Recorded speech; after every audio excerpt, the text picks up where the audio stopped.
IITian AKB welcomes you.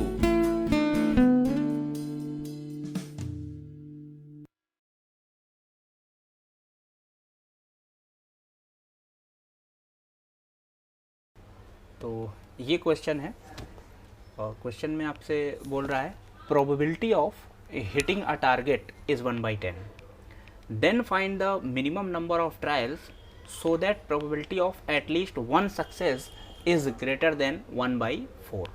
ठीक है, तो इस क्वेश्चन को पढ़कर आप समझ सकते हैं कि ये क्वेश्चन एक्चुअली में बाइनोमियल प्रोबेबिलिटी या बाइनोमियल डिस्ट्रीब्यूशन प्रोबेबिलिटी का है, राइट.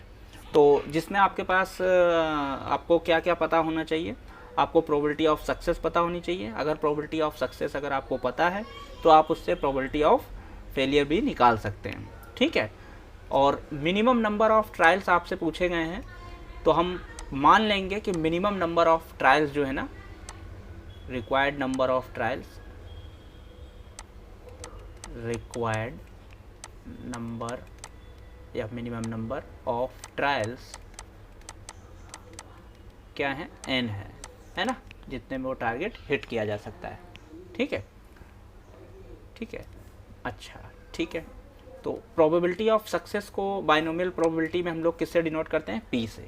तो यहाँ पर आपको p क्या गिवन है भाई, यहाँ पर p क्या गिवन है, p इज इक्वल टू आपको 1/10 गिवन है ना, प्रोबेबिलिटी ऑफ हिटिंग टारगेट है ना, तो 1/10 गिवन है ना.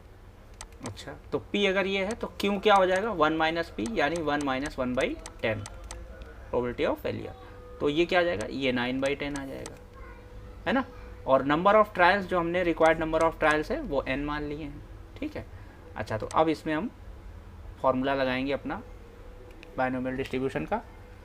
ठीक है, तो उसके पहले इसमें minimum number of trials so that कि probability of at least one success is greater than 1/4 आपको दिया गया ना, प्रोबेबिलिटी ऑफ है ना, probability of at least one success है ना. तो यहाँ पे हम लिखते हैं गिवन क्या है according to question, given probability of at least one success है ना.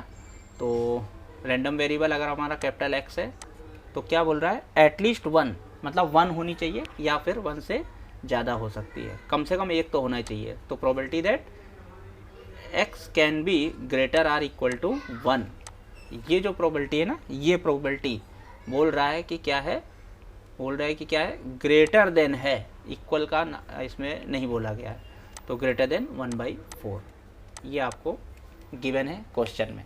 अच्छा, ये प्रोबेबिलिटी कैसी है कि सक्सेस आपकी एटलीस्ट वन सक्सेस है ना, एटलीस्ट वन सक्सेस, तो एटलीस्ट वन कम से कम एक.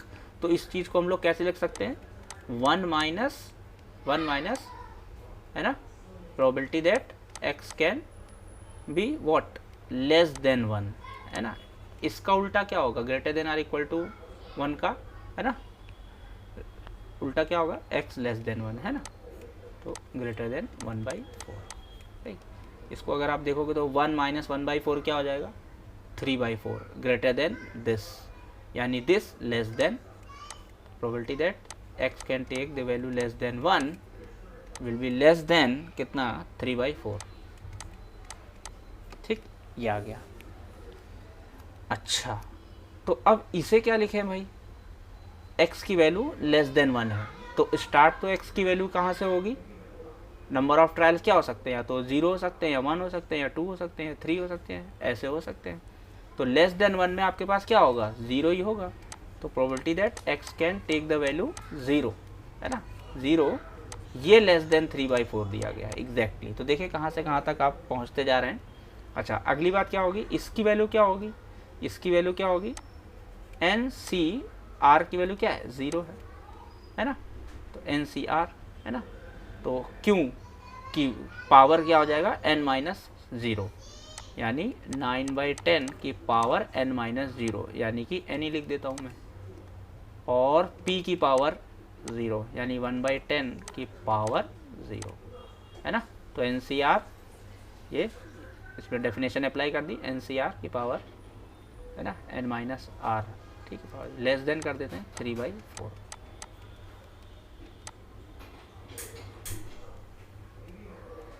NC 01 होगा 1/10 की पावर 0 भी 1 होगा। ये क्या आ गया, 9/10 की पावर आ गया है n, which is less than 3/4। ठीक है, इसका क्या मतलब है, 9/10 ये तो 0.9 है कि पावर n लेस देन होना चाहिए 3/4। 1/4 इज़ वॉट, 1/4 इज़ वॉट, है ना, 0.25।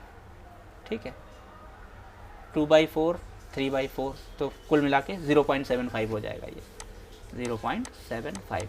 अब आपको n की ऐसी वैल्यू चूज़ करनी है, आपको n की ऐसी वैल्यू चूज़ करनी है कि ये क्वांटिटी क्या हो जाए, 0.75 से छोटी हो जाए। ठीक है, अच्छा ये फ्रैक्शन नंबर है, यहाँ पर ये वैल्यू क्या है, यहाँ पर ये जो वैल्यू है ये फ्रैक्शन नंबर है। तो फ्रैक्शन की पावर अगर हम इंक्रीज करेंगे तो वैल्यू क्या होती जाएगी, छोटी होती जाएगी, है ना। अभी आप यहाँ पे देख रहे हैं कि जो 0.9 है वो इससे बड़ी वैल्यू है। तो इसका मतलब पॉसिबिलिटी क्या है कि अगर हम n की वैल्यू बढ़ाते जाएंगे, n की वैल्यू बढ़ाते जाएंगे तो ये वैल्यू छोटी होती जाएगी। तो अगर n 1 रखेंगे तो आपके पास 0.9 आ जाएगा, तो छोटा है नहीं, सेटिस्फाई नहीं करेगा। ठीक है, अगर आपने यहाँ पे n की वैल्यू क्या रख दी, 2 रख दी, तो क्या आ जाएगा, 0.81 आ जाएगा, 0.81 आ जाएगा। तो 0.81 अभी भी बड़ा है। ठीक है, तो अगर आप यहाँ पर n की वैल्यू क्या रख दें, n की वैल्यू अगर आप 3 रख दें, n की वैल्यू अगर आप 3 रख दें, ठीक है, तो क्या हो जाएगा, तब आप देखेंगे कि यहाँ वाली जो वैल्यू होगी वो यहाँ वाली वैल्यू से क्या आ जाएगी, छोटी हो जाएगी। ठीक है, आप रख के देख सकते हैं हिट एंड ट्रायल से, है ना। तो यही आपका n = 3 ही आपका इस क्वेश्चन का क्या हो गया, आंसर हो गया।